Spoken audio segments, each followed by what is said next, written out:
This is light moments with Ruby Sunita. कभी कभी भक्त को अत्यंत भक्ति के कारण भी श्राप मिल जाता है। कहानी भगवान अर्धनारीश्वर की। शीश गंग अर्धंग पार्वती, सदा विराजत कैलासी।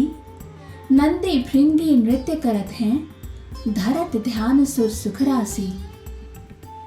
शिव स्तुति में आए इस भृंगी नाम को आप सबने जरूर सुना होगा। पौराणिक कथाओं के अनुसार ये एक ऋषि थे जो महादेव के परम भक्त थे, किंतु इनकी भक्ति कुछ ज्यादा ही कट्टर किस्म की थी। कट्टर से तात्पर्य ये है कि वे भगवान शिव की आराधना तो करते थे, किंतु बाकी भक्तों की तरह माता पार्वती की पूजा नहीं करते थे। हालांकि उनकी भक्ति पवित्र और अदम्य थी, लेकिन वो माता पार्वती को हमेशा ही शिव से अलग समझते थे, या फिर ऐसा भी कह सकते हैं कि वे माता पार्वती को कुछ समझते ही नहीं थे। वैसे ये कोई उनका घमंड नहीं था, अपितु शिव और केवल शिव में आसक्ति थी, जिसमें उन्हें शिव के अलावा और कुछ नजर ही नहीं आता था। एक बार तो ऐसा हुआ कि वो कैलाश पर भगवान शिव की परिक्रमा करने के लिए पहुंचे, लेकिन वो माता पार्वती की परिक्रमा नहीं करना चाहते थे। ऋषि के इस कृत्य पर माता पार्वती ने ऐतराज प्रकट किया और कहा कि हम दो जिस्म और एक जान हैं, तुम ऐसा नहीं कर सकते। पर शिव भक्ति की कट्टरता देखिए, भृंगी ऋषि ने पार्वती जी को अनसुना कर दिया और भगवान शिव की परिक्रमा करने के लिए आगे बढ़े। उन्हें ऐसा करते देख माता पार्वती उठकर भगवान शिव के बिल्कुल पास जाकर बैठ गई। तब भृंगी ऋषि ने एक सर्प का रूप धारण किया और उन दोनों के बीच से होते हुए भगवान शिव की परिक्रमा करने लगे। ये देखकर माता पार्वती उठकर भगवान शिव के गोद में बैठ गई। अब भृंगी ऋषि क्या करते? उन्होंने एक नया उपाय खोजा। उन्होंने एक भंवरे का रूप धारण किया और माता पार्वती को छोड़कर सिर्फ भगवान शिव की परिक्रमा करने लगे। ये देखकर भगवान शिव ने भी माता पार्वती का साथ दिया।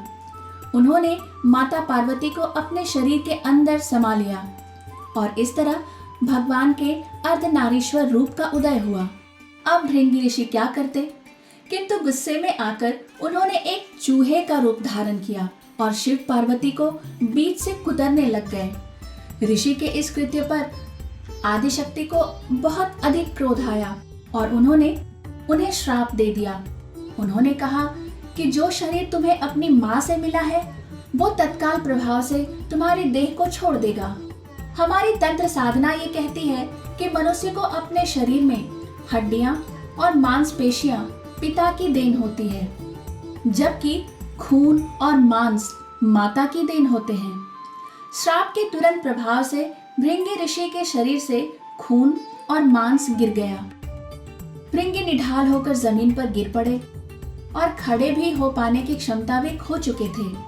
तब उन्हें अपनी भूल का एहसास हुआ और उन्होंने माता पार्वती से अपनी भूल के लिए क्षमा मांगी।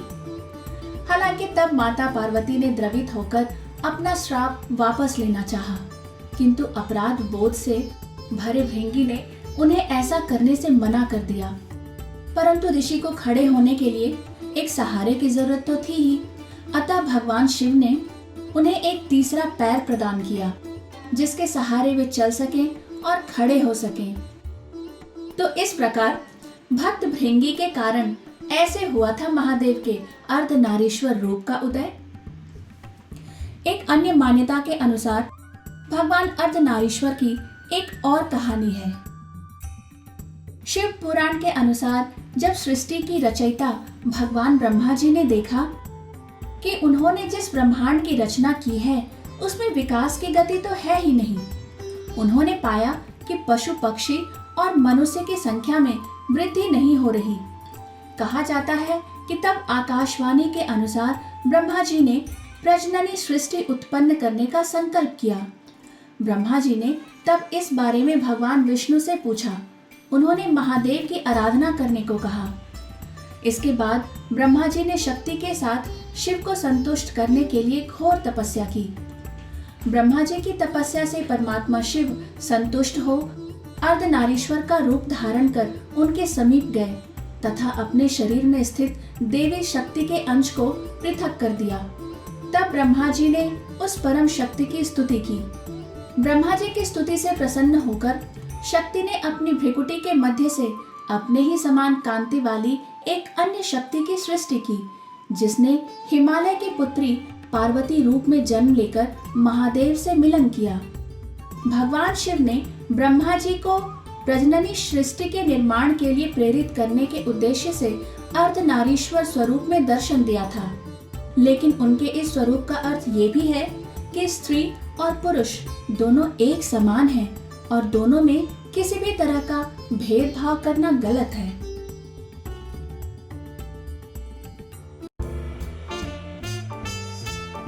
भगवान के अर्धनारीश्वर स्वरूप की ये कहानी बस यहीं तक थी।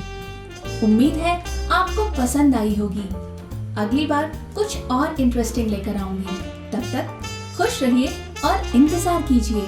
कहानी पसंद आए तो मेरे चैनल को सब्सक्राइब कीजिए। मुझसे आपकी मुलाकात फिर यहीं होगी on light moments with Ruby Smita.